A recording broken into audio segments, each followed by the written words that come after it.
America, Israel కలిసి ఇరాన్లోని civilian ఇన్ఫ్రాస్ట్రక్చర్లపై దాడులు మొదలుపెట్టినట్లు తెలుస్తోంది. తాజాగా కరాజ్ సిటీ సమీపంలోని B1 బ్రిడ్జిపై వైమానిక దాడులు చేపట్టాయి. బాంబులు పడడంతో ఆ బ్రిడ్జ్ కొంత భాగం ధ్వంసమైంది.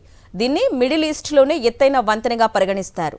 ఏడాది ఆరంభంలోనే ప్రారంభించిన ఆ బ్రిడ్జ్ కరాజ్, టెహ్రాన్ నగరాలను కలుపుతుంది.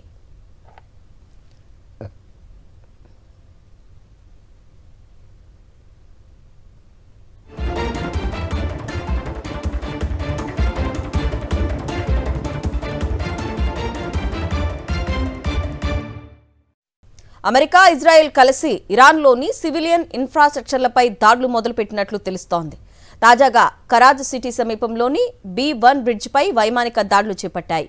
బాంబులు పడడంతో ఆ బ్రిడ్జ్ కొంత భాగం ధ్వంసమైంది. దీన్ని మిడిల్ ఈస్ట్లోనే ఎత్తైన వంతెనగా పరిగణిస్తారు. ఏడాది ఆరంభంలోనే ప్రారంభించిన ఆ బ్రిడ్జ్ కరాజ్, టెహ్రాన్ నగరాలను కలుపుతుంది.